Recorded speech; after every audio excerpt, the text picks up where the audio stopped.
સામાન્ય રીતે જમીન પચાવી પાડવામાં ભૂમાફિયાઓ આગળ રહેતા હોય છે, પરંતુ સાબરકાંઠામાં ભૂમાફિયાઓની ભૂમિકામાં વન વિભાગ આવ્યું છે।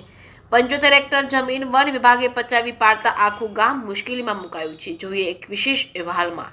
આજે ભારતના સુપ્રસિદ્ધ કવિ ઉમાશંકર જોશીનું ગામ બામણા, હિંમતનગર તાલુકામાં આવેલું આ બામણા ગામ પશુપાલન ઉપર નિર્ભર છે। એક બાજુ સમુદ્રની જમીન ફેલાયેલો હાથમતી ડેમના કારણે ગામના મોટા ભાગની જમીન ડૂબમાં ગઈ છે। અબોલ પશુઓ માટે એકમાત્ર આધાર હતો ગામનું ગૌચર, પરંતુ આ ગૌચર ઉપર વન વિભાગની નજર બગડી છે। 75 હેક્ટરનું ગૌચર વન વિભાગે પચાવી પાડ્યું છે, જેને લઈને ગામજનોમાં રોષ જોવા મળ્યો છે। સર્વે નંબર 592 માં આવેલું આ 75 એકર ગૌચર વર્ષોથી બામણા ગ્રામ પંચાયત હસ્તકનું હોવાનું ગ્રામજનો જણાવી રહ્યા છે। રેકર્ડ ઉપર હાલ બામણા ગ્રામ પંચાયતનું નામ બોલાતું હોવાનું વન વિભાગે ગેરકાયદેસર કબજો કરી ખાડા અને બોર બનાવી દેવામાં આવ્યા છે। જો કોઈ પશુ ચરાવવા જાય તો પશુઓને પાંજરે પૂરી દેવાની ધમકી અપાતી હોવાના આક્ષેપ હાલમાં ગ્રામજનો કરી રહ્યા છે। ખેતીની જમીન હાથમતી જળાશયના કારણે ડૂબમાં ગઈ છે। ગામના 200 જેટલા પરિવારનું એકમાત્ર આજીવિકા પશુપાલન થકી હતી।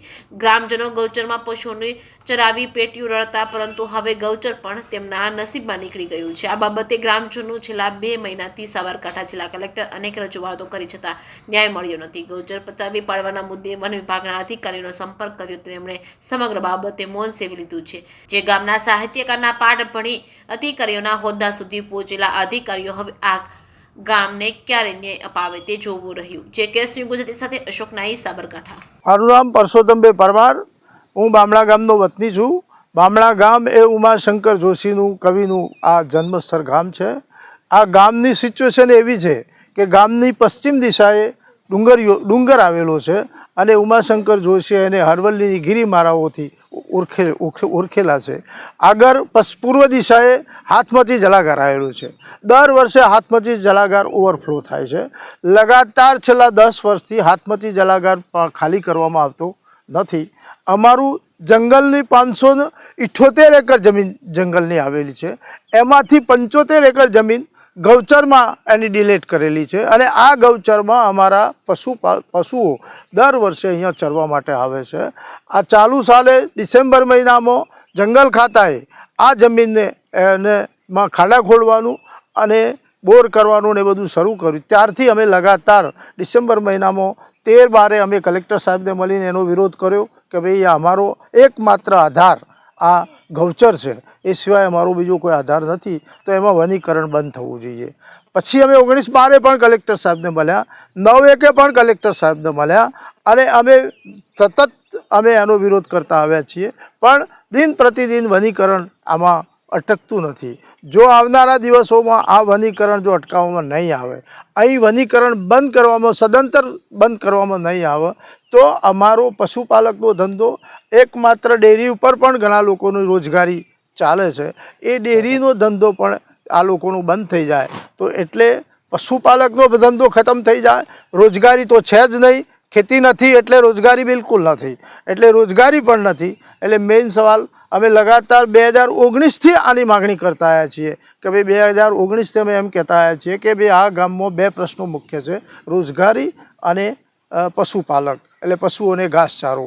જો આવનારા દિવસોમાં સરકાર આ અંગે કોઈ ઠોસ કદમ ઉઠાવી અને કોઈ નિર્ણય નહીં કરે, ગામના 200 કુટુંબો સાથે કોઈ વાટાઘાટ નહીં કરે, તો આવનારા દિવસોમાં જૂન મહિનો આવતા પહેલાં આ ગામમાંથી શ્રમજીવીઓ અહીંથી ગામ છોડી અને કલેક્ટર સાહેબના દરવાજે આગળ ધામા નાખવાનો પણ વિચાર કરી રહ્યા છીએ, એમાં કોઈ શંકાની સ્થાપના નથી। મારું નામ દિલીપકુમાર ગૌરીશંકર ભટ્ટ, માજી સરપંચ બામણા। આ જંગલ જે સર્વે નંબર જે 592માં જે ગૌચર મારું આવે છે, 75 એકરનું ગૌચર, એ આ ફોરેસ્ટવાળાએ કબજો કરી અને ખાડાઓ કરી અને લઈ કબજો કર્યો છે। એક બાજુ હાથમતી ડેમ, આ બાજુ ડુંગર।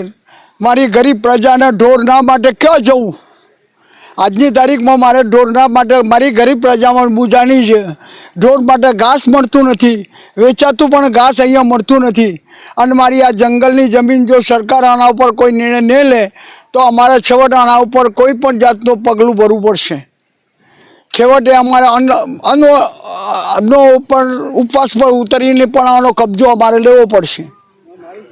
અને આ અમારી માલિકીની જમીન છે, અમારી પંચાયતની માલિકીની જમીન છે. કોઈ ફોરેસ્ટરની કે જંગલની 592 ક્યાં આવ્યું એ જંગલ ખાતાને ખબર નથી કે 592 જંગલ ક્યાં આવ્યું. બસ મારે આ બીજું કંઈ મારી પ્રજાને પેલી ન થાય અને સરકારે આના પર નિર્ણય લે તો અમારો ઉપવાસનો આંદોલનનો શરૂ કરવાનો અમારો છેલ્લો નિર્ણય છે.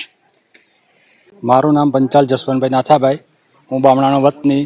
હું 14 થી 19 ડેપ્યુટી સરપંચ રહેલો છું અને આ જમીનની મને ખ્યાલ છે ત્યાં સુધી કે પંચાયત રેકોર્ડો બોલે છે, પંચાયતના હાથબારના ઉતારા બધું રજૂ કરેલું છે.